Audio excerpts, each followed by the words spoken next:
Sponsorship ഇല്ലാതെ Indian യങ്സ്റ്റേഴ്സിന് ഓസ്ട്രേലിയയിലേക്ക് എത്താനുള്ള ഒരു പുതിയ വിസയുടെ കാര്യം പറയാനായിട്ടാണ് ഈ വീഡിയോ. Student visa അല്ലാട്ടോ. അപ്പോൾ വീഡിയോ സ്കിപ്പ് ചെയ്യാതെ ഫുള്ളായിട്ടും കാണണം.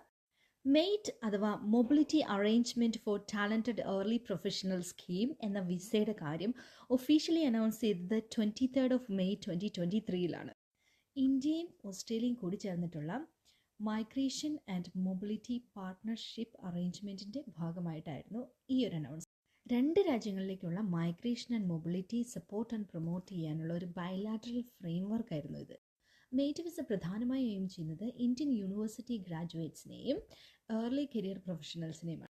ഇനി ഈ വിസയുടെ എലിജിബിലിറ്റി ക്രൈറ്റീരിയ എന്തൊക്കെയാണെന്ന് നോക്കാം. മെയ്റ്റ് വിസ അപ്ലൈ ചെയ്യുന്ന സമയത്ത് നിങ്ങളുടെ വയസ്സ് 30 അതിൽ താഴെയോ ആയിരിക്കണം. പ്രീവിയസ്ലി മെയ്റ്റ് വിസ അപ്ലൈ ചെയ്ത ഒരാളാകാൻ പാടില്ല. നിങ്ങൾക്ക് ഇംഗ്ലീഷ് പ്രൊഫിഷ്യൻസി സ്കിൽ ഉണ്ടായിരിക്കണം. അതായത് IELTS-ന് overall band 6 or equivalent score ഉണ്ടായിരിക്കണം. നിങ്ങളുടെ കോഴ്സ് കഴിഞ്ഞിട്ട് വിതിൻ 2 ഇയേഴ്സിലായിരിക്കണം നിങ്ങൾ ഈ വിസ അപ്ലൈ ചെയ്യേണ്ടത്. 2 ഇയേഴ്സ് കഴിഞ്ഞ് പോയിട്ടുണ്ടെങ്കിൽ യു ആർ നോട്ട് എലിജിബിൾ. ഇനി പറയുന്ന കാര്യം പ്രത്യേകം ശ്രദ്ധിക്കുക. ഈ താഴെ പറയുന്ന ഡിഗ്രികളിൽ ഏതെങ്കിലും ഒരെണ്ണം നിങ്ങൾക്ക് ഉണ്ടായിരിക്കണം.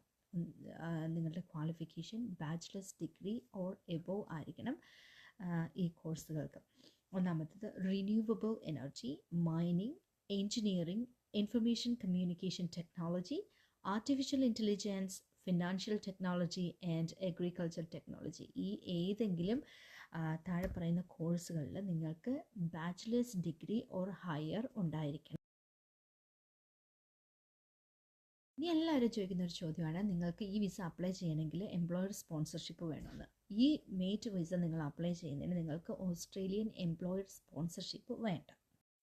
ഇനി അടുത്തത്, ഈ വിസയിൽ വന്നിട്ട് നിങ്ങൾക്ക് ഇവിടെ എന്തൊക്കെ കാര്യങ്ങൾ ചെയ്യാമെന്നാണ്.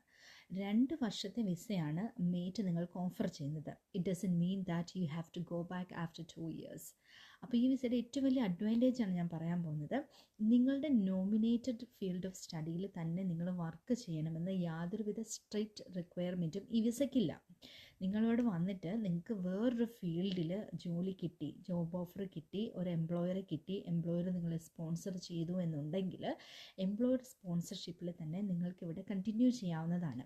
അതായത് മെയ്റ്റ് വിസയുടെ 2 വർഷത്തെ വാലിഡിറ്റി കഴിഞ്ഞിട്ട് നിങ്ങൾക്കൊരു വാലിഡ് വിസ കിട്ടുവാണെങ്കിൽ നിങ്ങൾക്ക് ആ വിസയിൽ ഇവിടെ കണ്ടിന്യൂ ചെയ്യാവുന്നതാണ്. നിങ്ങൾക്ക് PR അപ്ലൈ ചെയ്യാവുന്നതാണ്. PR അപ്ലൈ ചെയ്ത് PR കിട്ടിക്കഴിഞ്ഞിട്ടുണ്ടെങ്കിൽ നിങ്ങൾക്കിവിടെ സിറ്റിസൺഷിപ്പ് എടുത്ത് നിങ്ങൾക്ക് ഈ കൺട്രിയിൽ തന്നെ കണ്ടിന്യൂ ചെയ്യാവുന്നതാണ്. 3000 വിസാസ് പെർ ഇയർ ആണ് ഓസ്ട്രേലിയ ഓഫർ ചെയ്തിരിക്കുന്നത്. ഇനി ഇത് എത്ര കാലത്തേക്കാണെന്നുള്ളതിനെ പറ്റി ആധികാരികമായിട്ട് എനിക്ക് നിങ്ങളോട് പറയാൻ പറ്റത്തില്ല. കാരണം ഡിപ്പാർട്ട്മെൻറ്റ് ഓഫ് ഹോം അഫെയേഴ്സിൽ ഞാൻ സെർച്ച് ചെയ്ത് നോക്കിയപ്പോൾ അതിൻ്റെ ഒരു ഡ്യൂറേഷൻ അവർ കൊടുത്തിട്ടില്ല.